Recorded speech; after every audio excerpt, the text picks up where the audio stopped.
Ассалаумағалейкум, қалың елім, қазағым, армысыздар алталаш, алдарыңызда Серікжан Біләшұлы. Бүгін 2024 жылдың 6 қарашасы. Дәл қазір Алматыда 6 қарашаның кешкі сағат 9-дан 59 минут өтті. Бізде 6 қараша таңғы сағат 10-нан 59. Мен дәл осы арада сіздерге 11-ден 59. Мен дәл осы арада сіздерге өте салмақты түрде саясаттан кету мүмкін деген мәлімдемені таратамын. Бұл анығында көптен бері, өте ұзақ уақыттан бері менің ойымда жүрген ой еді. Міне 6 қарашаның таңында, таң намазының ар жақ бер жағында Америка, Вашингтон уақыты бойынша соңғы рет Fox News Трамптың жеңгендігін күні бұрын жариялағанын сіздерге Facebook'тегі Серікжан Біләш парақшамда, Телеграмдағы Серікжан Біләшұлы парақшамда, каналымда және WhatsApp'тағы Атажұрт каналында жарияладым.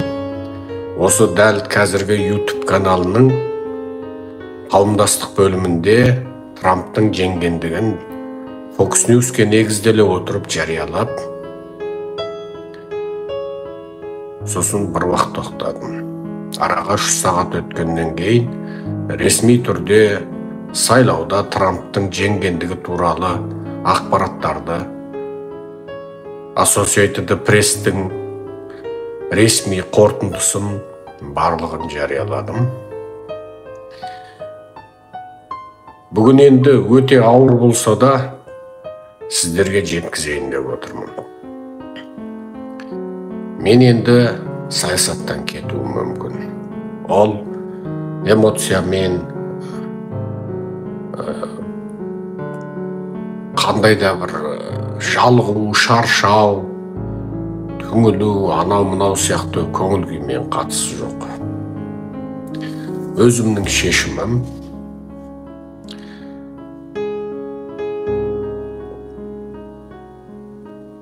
қысқасы осылай деп шешім қабылдадым. Өткеннен бері, көптен бері халқым айтып келе жатырмын. Қазақ халқының басына бақ бере ме, сор бере ме, ол Құдайдың осы қазақ халқының ындынына, ниетіне, пиғылына қарап беретін бағы не соры болады. Мен миллион мәрте айтқан шығармын. Халықты ешқашан бір супер батыр, ертөстік, Қобыланды, Абылайхан, Қабанбай келіп, Кенесары тіріліп кеп құтқармайды. Қазақ сені ешкім ғарыштан кеп құтқармайды, сені Еуропа, Америка құтқармайды. Қазақ өзіңді өзің құтқарасың деп, мен миллион мәрте қайталаған шығармын.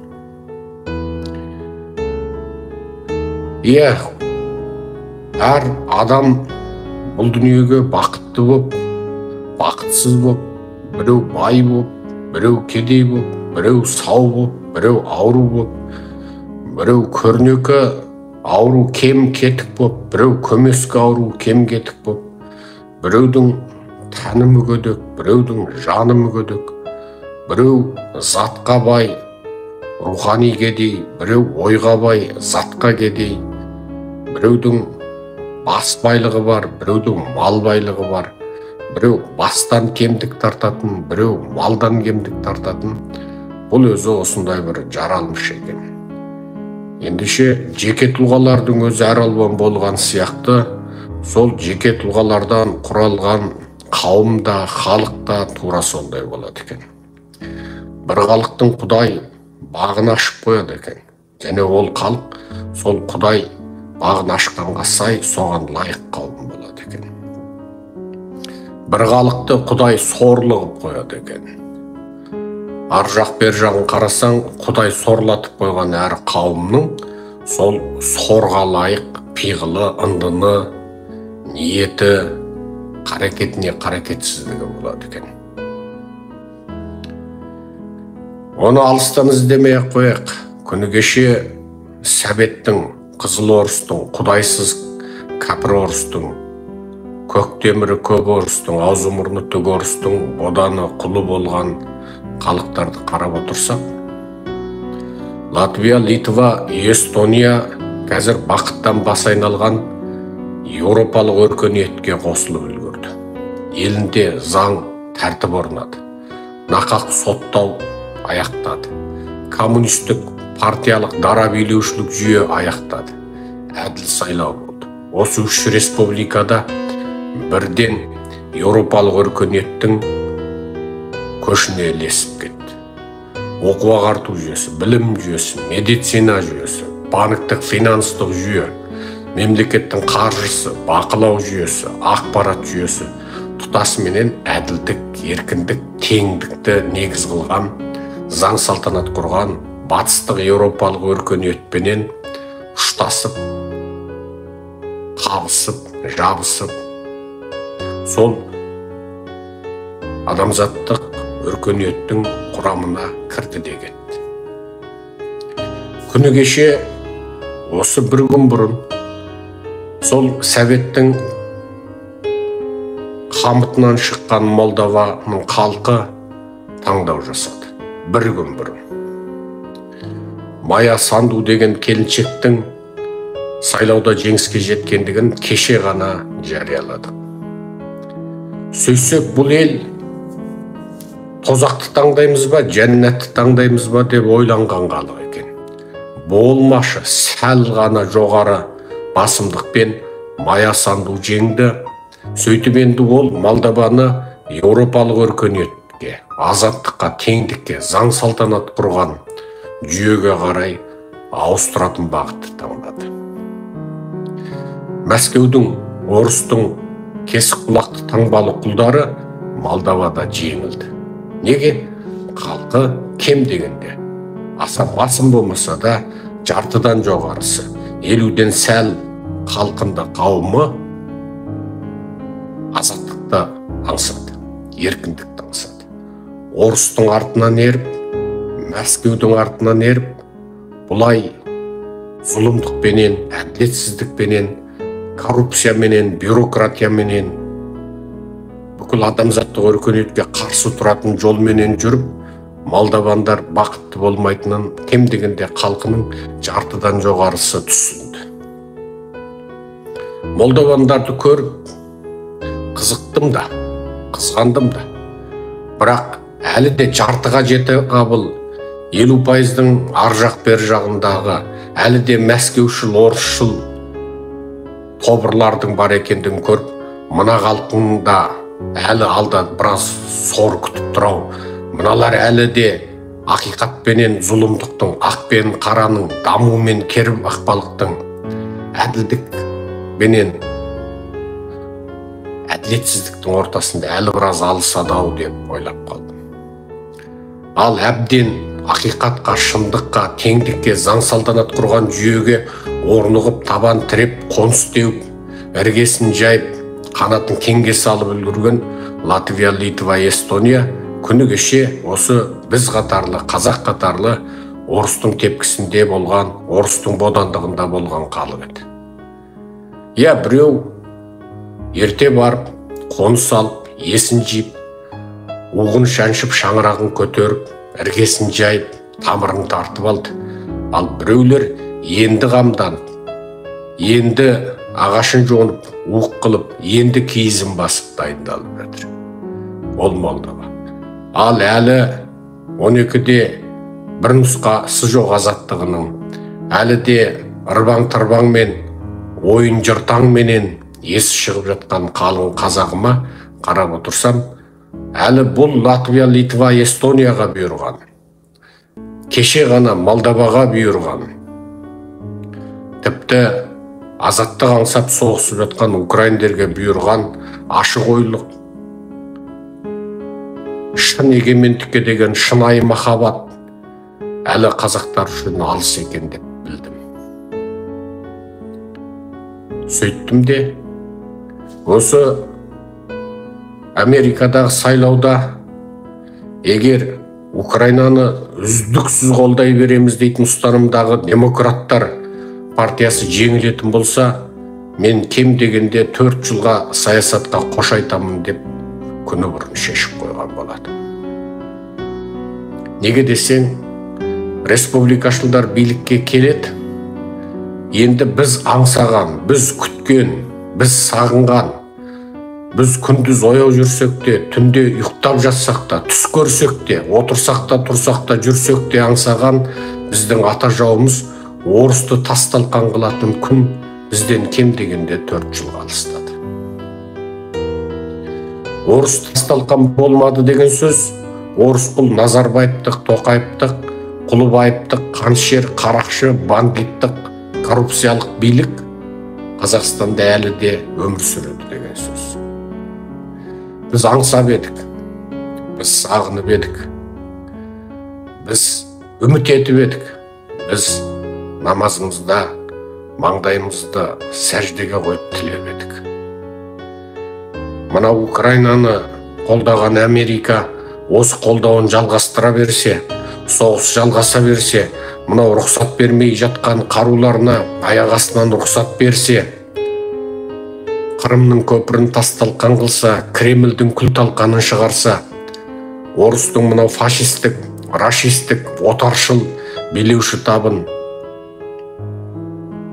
халықаралық қылмыстық сотқа тартса, Путинді, Лавровты, Шойгуды, Песковты, тағы бүкіл Ресейдің билеуші табын халықаралық сотта бейне екінші дүниелік соғыста неміс фашистерін, итальян фашистерін дарғасқандай, Нурнберг сотында дарғасып өлтіргендей дарғасып өлтірсе, орыс ойран болса, сөйтіп орыстың бодандығында жатқан және орыс құл, Қытай құл, Путин құл, Ши Цзиньпин құл, Назарбаевтық, Тоқаевтық кланның аяусыз езгісінде қиналып, аштықта, жоқшылықта, әділетсіздікте жатқан қазағым азаттыққа шығарым еді деп аңсаған едім. Сөйсем, адамның ойлағаны болмайды екен. Алланың қалағаны болады екен. Шексіз құдірет иесі күллі ғаламды жаратқан, біздің ақылымыз жететін және жетпейтін атомдарды, молекулаларды, протон, нейтрондарды, электрондарды, сабатомдарды, күллі мынау шексіз алып, ғаламшарларды, галактикаларды, таңғажайып мынау тылсым әлемді жаратып қойған жаратушы, оның хикметінің шексіздігі соншалық, жаратушының формулаларын біз түсінбейді екенбіз. Иә, Американың халқы қазақ үшін басын қатырған жоқ. Олар өздерінің таңдауын жасады. Мүмкін Америкада туып, Америкада өскенде мен де атасы басқа, иті қара қасқа шетелдіктер неге қаптау керек, неге америкалықтардың жұмысын қаңғып келген келімсек иммигранттар алу керек, неге айдаладағы атасы басқа, иті қара қасқа Украина үшін әр келген сайын бәлен миллиард ақшаны, қаруды тегін беруім керек, неге Американың халқы қиналып қымбатшылықта өмір сүру керек, неге доллар құнсыздану керек, неге заттың бағасы өсу керек, неге бензин қымбаттау керек деп мен де ойлар едім. Әрине, Американың халқы өзінің ұлттық мемлекеттік мүддесінің таңдауын жасады. Сіздерде күндіз, бізде түн.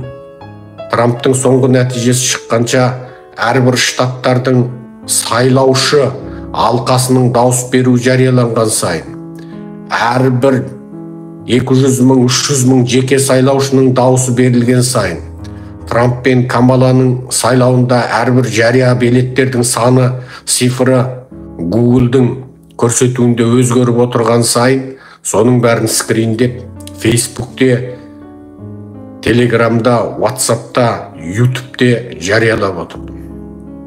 Жазып отырдым. Әрине, Американың халқы тіпті Қазақстан сияқты, қазақ сияқты құйға батқан, маңдайынан сор беселі қалың, басынан бағы тайған кілең ғасырлар бойы ұлтының игі жақсысын атқызып, шапқызып, қырғызып, жойғызып, тұқымымен құртып отырған кілең ұлт сатқындарын, арсыздарын, екіжүзділерін, тексіздерін, белгісіздерін таққа отырғызып билетіп қойған, белгісізден бейі болған, белдеусізден үйі болған осы бір бақытсыз халықты бұлар білмеген де болуы мүмкін. Білмейді де, есептеспейді де. Енді бұл нені білдіреді? Дәл қазір азаттық үшін күресе қояйын деп тұрған қазақта жоқ. Күрескен қазақтарды соттады да. Оян қазақ деп айғайлап алашордашыларда түрменің түбінде шіріді. Нақақ жаламен, ата жау орыстың қолымен қазақты біріне бірін айдап салып, бірінің майына, бірінің етін қуырып, алаш арыстарында өлтірді. Арман қуған Мұстафа амалсыздан шетел асты. Сол Мұстафа Шоқайдың жолыменен арысы күллі адамзаттың алтын тәжі Мұхаммед Мұстафа саллаллаху алейхи уассаламның жолыменен ақиқатты айналамызға айтып, басымызға қауіп төнгенде шарасыздан біз де шетел астық. Алланың соңғы елшісі және құлы Мұхаммед Мұстафа саллаллаху алейхи уассалам өз отаны Меккеде Алланың бірлігін, барлығын, пәктігін, хақтығын, ежелден бар, тең жоқ, теңдесі жоқ, ұқсасы жоқ, серігі жоқ екендігін айтып, ақиқатты таратып, көп құдайға, тас құдайға табынатын араб мүшриктерін бір құдайшылдыққа шақырғандығы үшін қудалау көрді, өміріне қауіп төнді. Сөйтіп, ақиқат жолына іздескен сахабаларын ертіп, отанынан кетуге, жат ел, жат жерге босуға мәжбүр болды. Міне соны мұсылман календары дейді, қижыра дейді. Біз де сөйтіп, қазақтың мүддесі деп, отқа да түстік, суға да түстік. Отқа түстік, жанбадық, суға түстік, батпадық. Біз де қазақтың табанына кірген шөгір маңдайыма кірсін деп, тау келсе сүздік, тас келсе шайнадық. Біз де алыстық, ұстаған жерде қолымыз, тістеген жерде тісіміз, басқан жерде ізіміз қалды. Біз де сөйтіп, нақақ жаламен жазықсыз сотталдық. Жарты жыл түрмеде үйғамақта болдық. Қалқараның қысыммен, бір шексіз құдірет иесінің жардамымен азаттыққа жарты жылдан соң шықтық. Сосын күресімізді тағы да жалғастырдық. Бірақ тағы да екі қылмыстық іс қозғалды. Тағы да бізге түрменің есігі ашылды. Тағы да 10 мың қазақ қол қойып, Серікжанды соттату керек деп жанталасты. Олар бүгін парламентте отыр. Сөйтіп, ең соңында өзіңді бала-шағаңды өлтіреміз деген қауіпті тікеден тіке бетімізге бақырайтып тұрып айтқан кезде шетел асайық деп шештік. Сөйтіп, бұл қазақты оятамыз дедік. Қаңтарда бір жұлқындық, бір ұмтылдық. Өкініштісі, қаңтарда қазақты Қаншер Тоқаев қырып салды. Ол Путинге арқа сүйеді. Біз ата жауымыз орыстың тепкісінде әлі жатқанымызды содан білдік. Хан кененің басын шапқан да сол орыс еді. Шаптырған да сол орыс еді. Хан кененің басын бермей, қазаққа қайтармай ұстап отырған да сол орыс еді.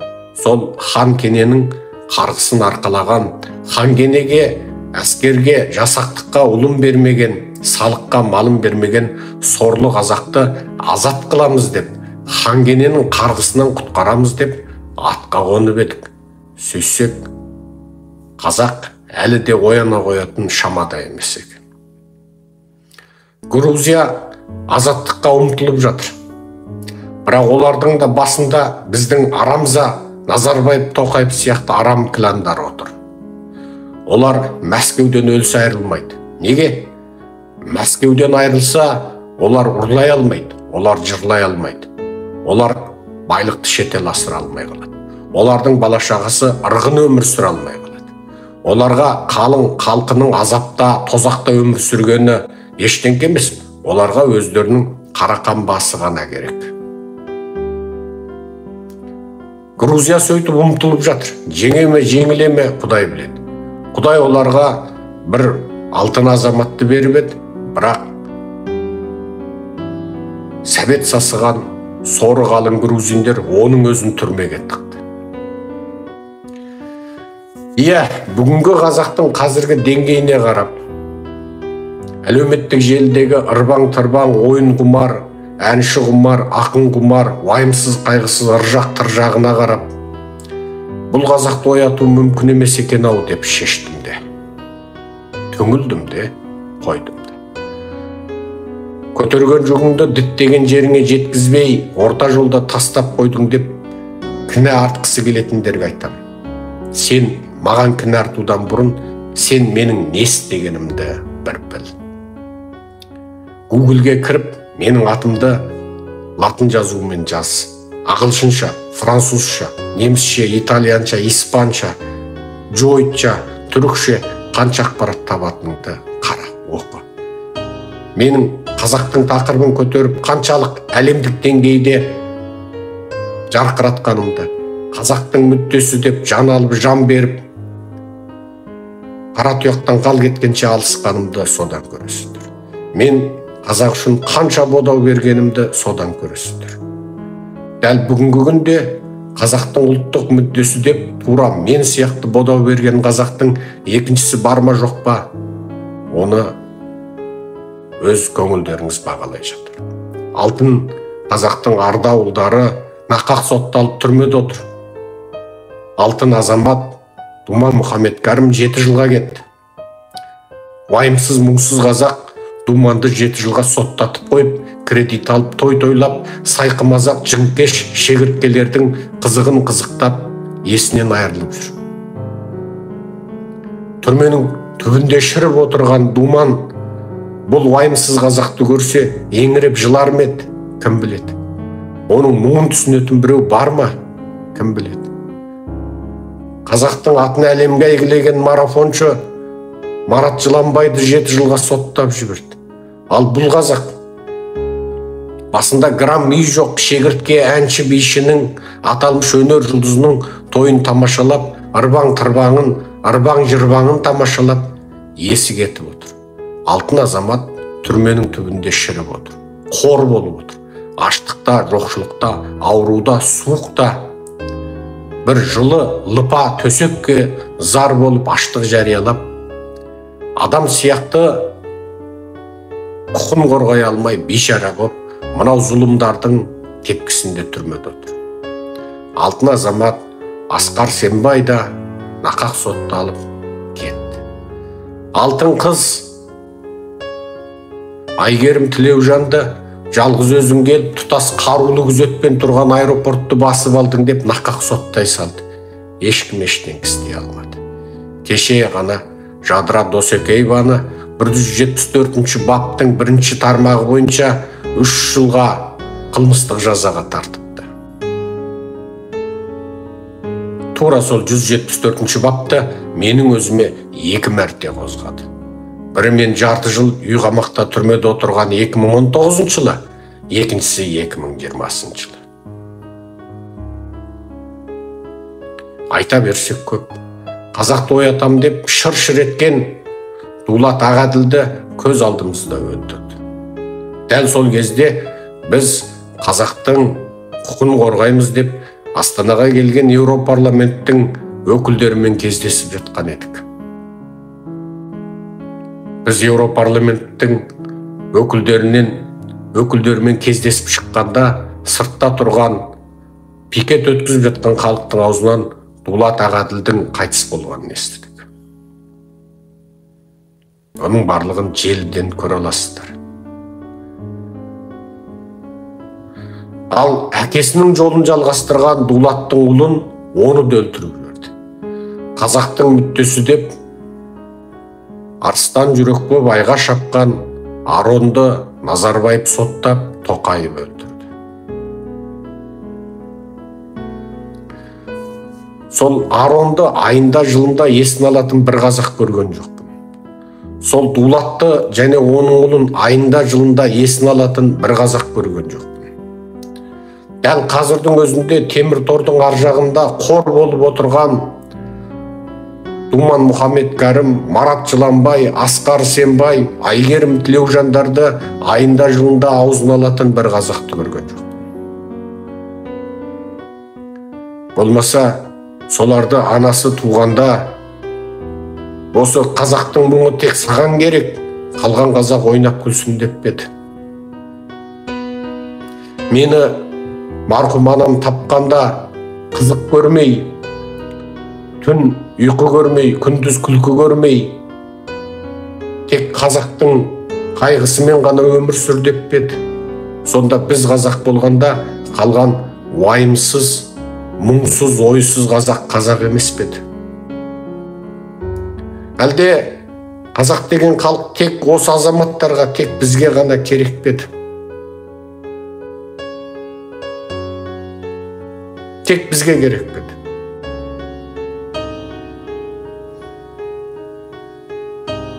Мен жұмыс істедім. Алыстым, жұлыстым, шаршадым, ойландым, толғандым, енді қойсам дедім.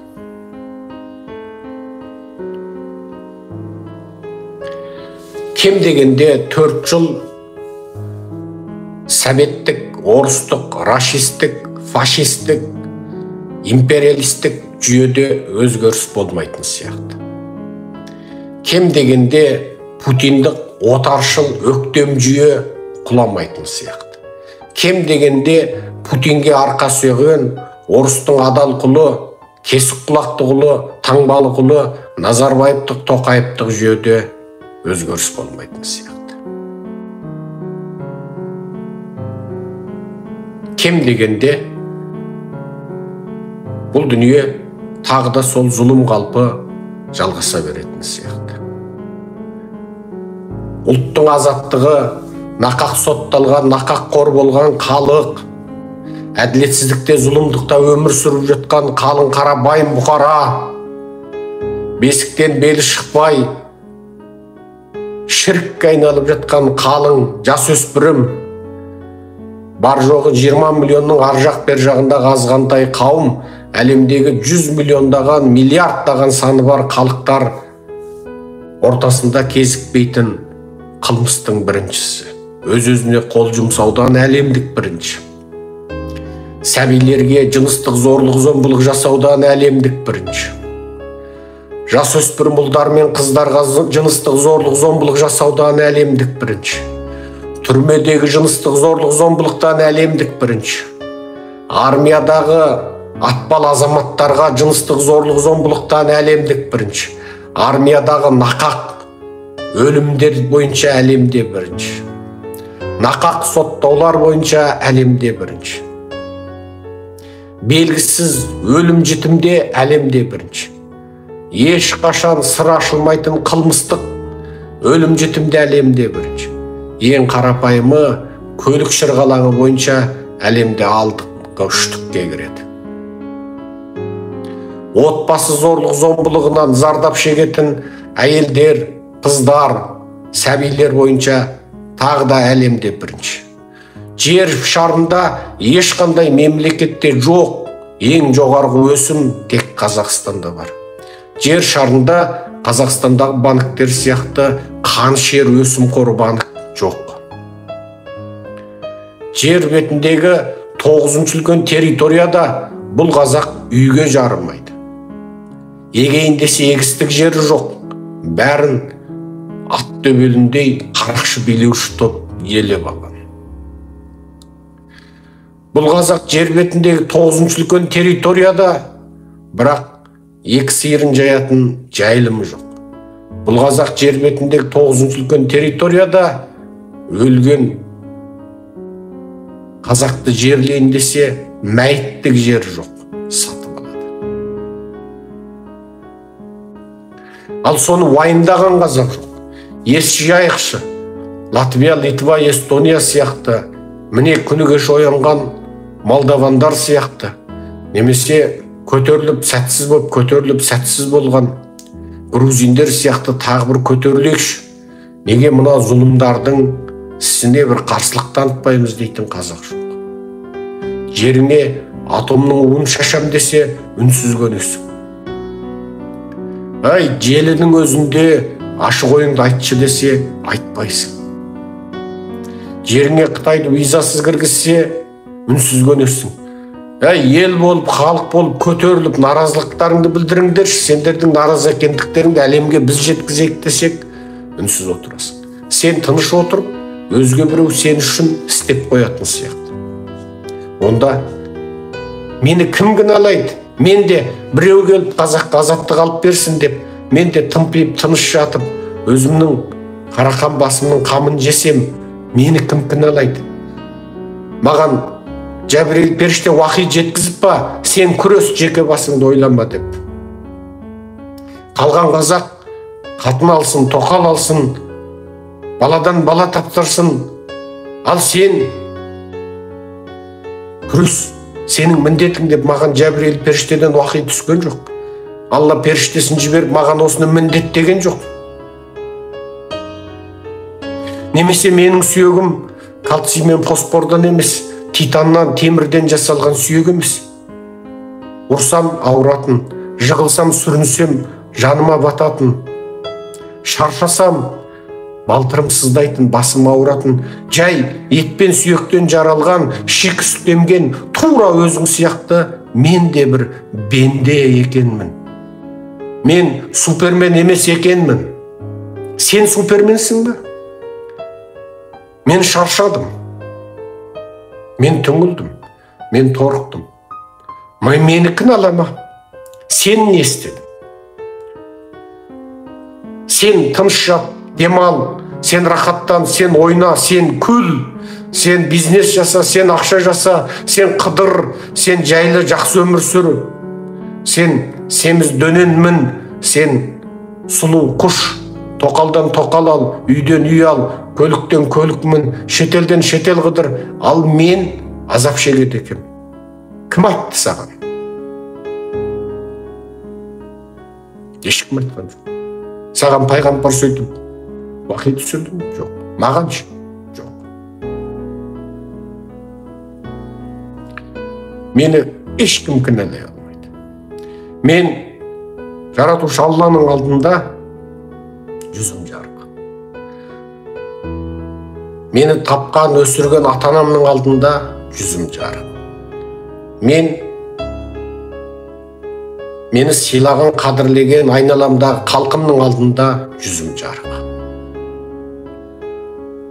Мен 15-ке ендігәрі басымды қатырмауды шешкен ақылды азаматпын.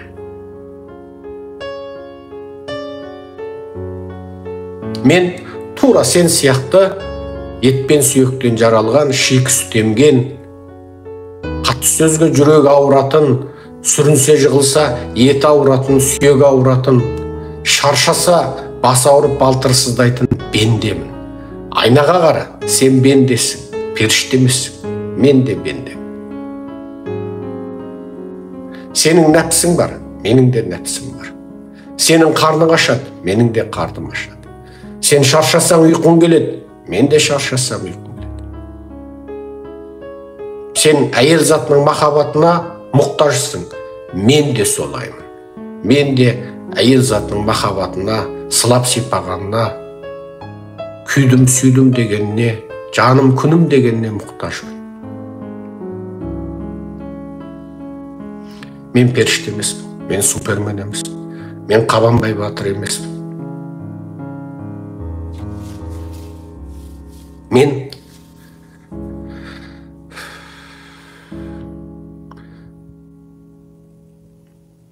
жай пенде.